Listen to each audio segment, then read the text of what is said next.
I am going to discuss about the topic how to show issue of debentures as a collateral security.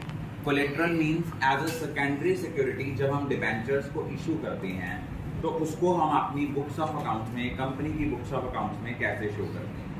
अब जैसे यहाँ पे x limited ने loan लिया है आईसीआईसीआई बैंक से 25 लाख का और इसके बदले में उन्होंने 10% डिबेंचर्स इशू किए हैं 10 लाख के। अगर हमारा फर्स्ट मेथड होता है, फर्स्ट मेथड में हम क्या करते हैं, हम लोग इसकी जर्नल एंट्री नहीं लेते, हम लोग सिंपल यहां क्या करेंगे, यहां लिखेंगे extract of balance sheet of x limited, company का नाम एज एट। अब यहां पे हम लिखेंगे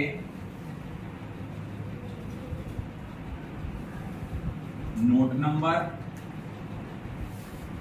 अमाउंट।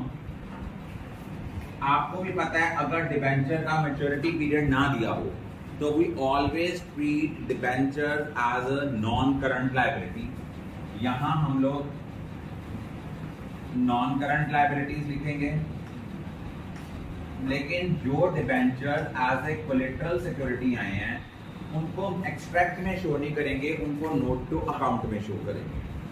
नॉन करंट लायबिलिटीज में क्या लिखेंगे, loan from. Non current liability में हमारा आएगा लॉन्ग टर्म बोरिंग्स,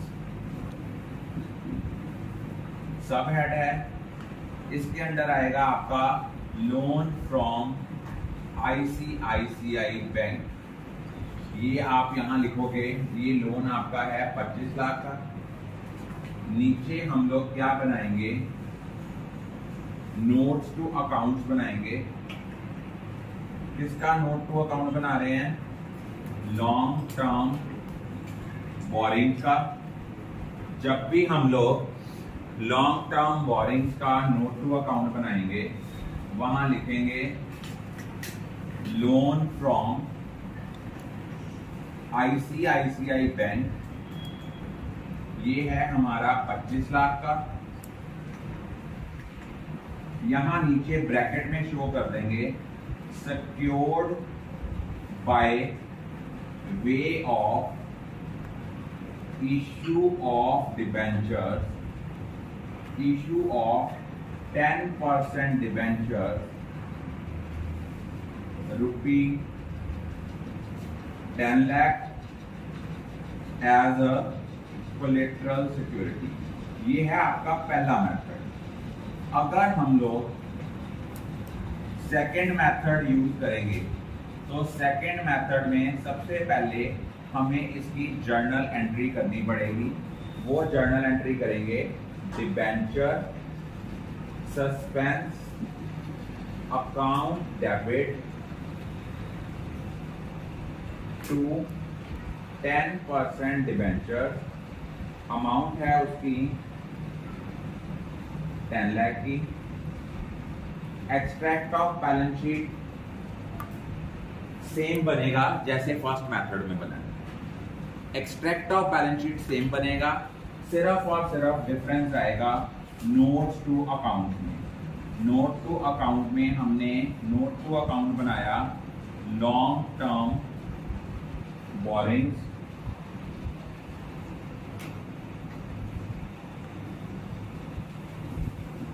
यहां पे हमने लिखा लोन फ्रॉम आईसीआईसीआई बैंक। ये हमें लोन जो दिया हुआ है इसकी अमाउंट है 25 लाख। अब हमने क्या किया है, 10% डिबेंचर्स इशू किए हैं। कितने के हैं, 10% डिबेंचर्स की अमाउंट है 10 लाख। इसमें से हमने डिबेंचर सस्पेंस जो है ये कर देना है माइनस, नेट अमाउंट नील हो गई। तो हमारा जो लॉन्ग टर्म बोरिंग की अमाउंट है एक्सट्रैक्ट ऑफ बैलेंस शीट में वो कितनी आई, 25 लाख। पहले मेथड और दूसरे मेथड में डिफरेंस ये है, फर्स्ट मेथड में हम लोग इसको क्या करते हैं, फर्स्ट मेथड में हम लोग सिर्फ जो नोट टू अकाउंट बनाते हैं उसमें लिखते हैं loan from ICICI bank, bracket में लिख देते हैं secured by way of issue of debentures as a collateral security. Second method में क्या है, एंट्री डालेंगे डिबेंचर सस्पेंस टू डिबेंचर्स, और उसके बाद extract of balance sheet same बनेगा जैसे ऊपर बना है, सिर्फ फर्क किसमें आया, नोट टू अकाउंट में। नोट टू अकाउंट में लॉन्ग टर्म बोरिंग में लिखा loan from ICICI bank 25 lakh, 10% debenture issue किए थे, वो भी लॉन्ग टर्म बोरिंग का पार्ट है, उनमें से डिबेंचर सस्पेंस माइनस कर देंगे, 10 लाख में से 10 लाख गया, नेट अमाउंट नील आई। Ultimately extract of balance sheet में जो अमाउंट शो होगी that will be shown as 25 lakh। I think all of you are clear about this. Our discussion is various cases of issue and redemption of debenture। कि जब हमें दिया हुआ है different condition पे हम शेयर इशू कर रहे हैं और रिडीम कर रहे हैं। अब देखिए इसकी एंट्री क्या आती है। सबसे पहले कंडीशन है case 1, issue at par, redeem at par. Issue at par and redeem at par का मतलब क्या है, 100 का शेयर इशू किया, जब हम पेमेंट करेंगे इवन देन हम इसको क्या किस में करेंगे, 100 रुपीज पे। तो हमारी पहली एंट्री आएगी bank account debit 100 to debentures application and allotment account. पहली एंट्री आएगी bank account debit to debenture application and allotment account with 100। Second entry होगी debenture application and allotment account debit, ये भी 100 है, टू -% डिबेंचर इवन देन, ये भी 100 के। अगली एंट्री केस सेकंड है issue at premium, redeem at par. Issue कर रहे हैं हम प्रीमियम पे, रिडीम कर रहे हैं पार पे। अब आपको भी पता है कि जब हम लोग प्रीमियम पे इशू करते हैं, इट मीन जितनी हमारी फेस वैल्यू है उससे हम ओवर एंड एक्सेस चार्ज कर रहे हैं डिबेंचर होल्डर से। एंड व्हेन एवर डिबेंचर्स और shares are issued at premium, तो जितनी फेस वैल्यू से ओवर एंड एक्सेस वैल्यू होती है that will be credited to security premium account, and that security premium account will be shown under the head share holders fund, sub head reserve and surplus. ये paper में 1 mark का question usually examiner पूछता है कि security premium को किस head और सब हेड में शो करते हैं। सिक्योरिटी प्रीमियम का जो हेड है that is share holders fund and sub head is reserve and surplus, उसके अंडर हम शो करते हैं। अब सपोज कर लो हमने 110 रुपए के जो डिबेंचर्स थे वो इशू किए, लेकिन रिडीम कर रहे हैं हम 100 रुपए में। तो पहली एंट्री आनी है bank account debit to debenture application and allotment account. Debenture application and allotment जो एंट्री आनी है ये आनी है आपकी 110 के हिसाब से। और जब हमने इन डिबेंचर्स को रिडीम करना है, हमने इन डिबेंचर्स को रिडीम करना है 100 रुपीज के अकॉर्डिंगली, तो उसकी एंट्री बननी है debenture application and allotment account debit 110 to -% debentures. Debenture के आगे फेस वैल्यू की अमाउंट आनी है 100, और जो आपने फेस वैल्यू से ओवर एंड एक्सेस चार्ज किया उसको हमने ट्रांसफर करना है, क्रेडिट करना है सिक्योरिटी प्रीमियम अकाउंट में, दैट इज विद 10। अगला केस है, थर्ड केस है issue at discount redeem at premium. कि हम लोग इशू कर रहे थे डिस्काउंट पे, सॉरी रिडीम कर रहे थे पार पे। मतलब डिस्काउंट का मतलब क्या होता है कि अगर हम डिबेंचर्स को उनकी फेस वैल्यू से लेस वैल्यू पे इशू करते हैं, वो है डिस्काउंट। तो इसकी एंट्री क्या आनी है? इसकी एंट्री आनी है bank account debit to debenture application and allotment account. Suppose हम डिबेंचर इशू कर रहे हैं 95 पे, तो यहां पे आना है bank account debit to debenture application and allotment 95, और जितना हमने फेस वैल्यू से कम चार्ज किया उसके लिए हमने डेबिट करना है discount on issue of debentures. और मैंने बताया था कि जिस साल डिस्काउंट या loss on issue of debenture arise होता है उसको हम सेम ईयर में राइट ऑफ करते हैं। Firstly from security premium if exist, if security premium does not exist then we will write off it from the statement of profit and loss। अब आपको हो सकता है किसी बुक में गलत भी लिखा हो सकता है कि it will be written off from capital reserve, that is totally wrong। ये सिर्फ दो ही चीजों में से राइट ऑफ हो सकता है, one from security premium, firstly from security premium if it exists। अगर सिक्योरिटी प्रीमियम एग्जिस्ट नहीं करता तो हम इसको statement of profit and loss में से राइट ऑफ करते हैं। तो अगली एंट्री आपकी आनी है डिबेंचर एप्लीकेशन। मेरे पास स्पेस कम है, मैंने शॉर्ट फॉर्म यूज किया, आपने नहीं करनी।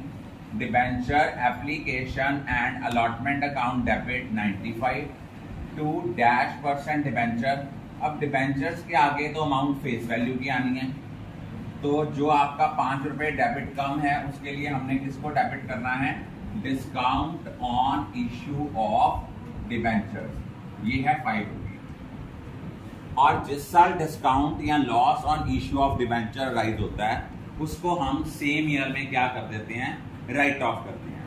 अब आपकी अगली ट्रांजैक्शन जो है, ये पहले 3 केसेस जो हैं दीज आर वेरी सिंपल, और यूजुअली जो आपका पेपर में क्वेश्चन आता है वो नेक्स्ट 3 केसेस में से आता है।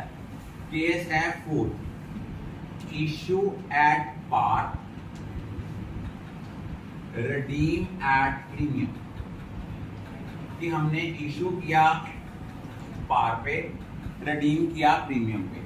मींस हमने 100 रुपए का डिबेंचर जिसकी फेस वैल्यू 100 रुपीज थी, 100 रुपए में इशू किया, रिडीम करने के टाइम पे हमने उसको 110 रुपए का दिया।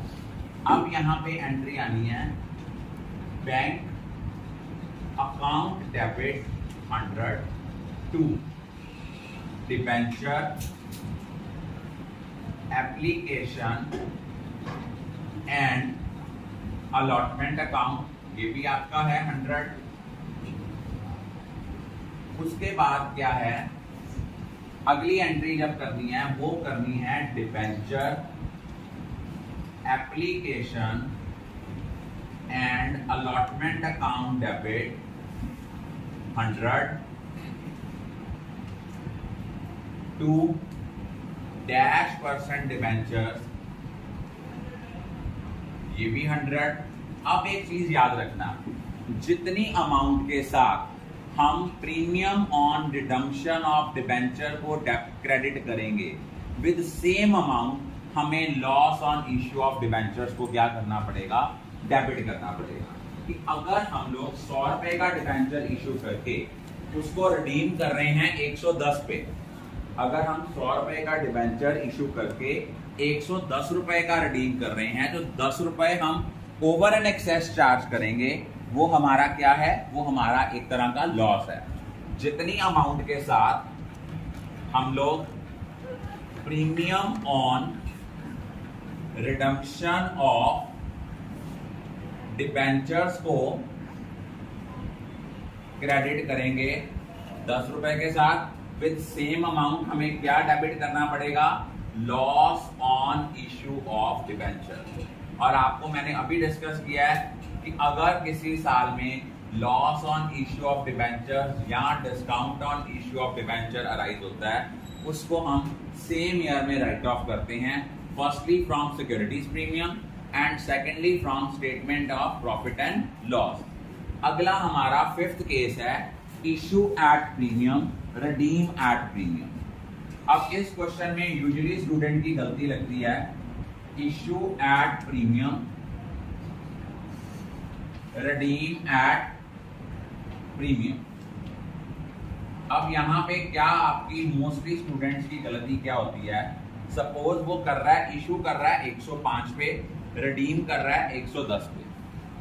अब पहली एंट्री जब हमने करनी है bank account debit to debenture application and allotment account. ये हमारी एंट्री आनी है 105 के साथ। अब देखो आप लोगों की सबकी मेजॉरिटी स्टूडेंट की गलती क्या होनी है, उनको लगना है 105 में इशू किया और 110 में रिडीम किया। बच्चों ने समझना है premium on redemption of debenture 5 रुपए है, 105 और 110 का डिफरेंस नहीं। Premium on redemption of debenture कितना होगा, 10 रुपी। जितना हम फेस वैल्यू के ओवर एंड एक्सेस अपने डिबेंचर होल्डर को पे करेंगे वो हमारा premium on redemption of debentures होगा। अब देखो यहाँ एंट्री अगली सेकेंड एंट्री की वो क्या आएगी, debenture application and allotment account debit. Debenture application और अलॉटमेंट कितनी है हमारी 105, 2% डिबेंचर्स, एक तो ये हो गया 100 रुपी। अगर हम डिबेंचर अपनी फेस वैल्यू से ओवर एंड एक्सेस पे इशू करते हैं तो जितनी ओवर एंड एक्सेस अमाउंट होती है वो कहाँ क्रेडिट होती है, सिक्योरिटी प्रीमियम में। सबसे पहले तो यहाँ जाएगा टू सिक्योरिटीज प्रीमियम, वो कितनी अमाउंट है, वो है हमारी 5 रुपए। क्लियर हो गया। अब हम डिबेंचर रिडीम कितने पे कर रहे हैं, 110 में, तो प्रीमियम ऑन रिडम्पशन कितना है, 10 रुपए होगा, ना कि 5 रुपए। तो जितनी अमाउंट के साथ हम यहां लिखेंगे to premium on redemption of debentures 10 rupee, जितनी अमाउंट के साथ premium on redemption of debenture को क्रेडिट करेंगे विद सेम अमाउंट हमें यहाँ पे loss on issue of debentures को डेबिट करना पड़ेगा। ये पॉइंट हो गया। सबसे लास्ट पॉइंट जो हम आज डिस्कस करेंगे वो है issue at discount, redeem at premium. कि हमने शेयर इशू किया मान लो 95 का और रिडीम किया 110 का, तो पहली एंट्री क्या आनी है, bank account debit 95 to debenture application and allotment account 95। अब हम लोगों ने क्या करना है, सेकंड एंट्री करनी है इनको एडजस्ट करने की। वो एंट्री क्या होनी है, debenture application and allotment account debit, ये है हमारी 95। अब यहां पे 2% डिबेंचर्स, ये अमाउंट आनी है हमारी 100। अब देखो अगर हम लोग इशू कर रहे हैं फेस वैल्यू से कम, उसके लिए हम किसको डेबिट करेंगे, discount on issue of debenture को। पहले हमने यहां पे डेबिट करना है discount on issue of debentures 5 रुपए। अब हम लोग क्या कर रहे हैं, डिबेंचर रिडीम कर रहे हैं 110 पे, कितने ज्यादा चार्ज कर रहे हैं, 10 रुपए ज्यादा चार्ज कर रहे हैं। और इसके लिए हम किसको क्रेडिट करेंगे, premium on redemption of debentures 10 रुपए। और जितनी अमाउंट के साथ हमारा premium on redemption of debenture credit होगा विद सेम अमाउंट हमें क्या डेबिट करना पड़ेगा, loss on issue of debenture. I think all of you are clear about it.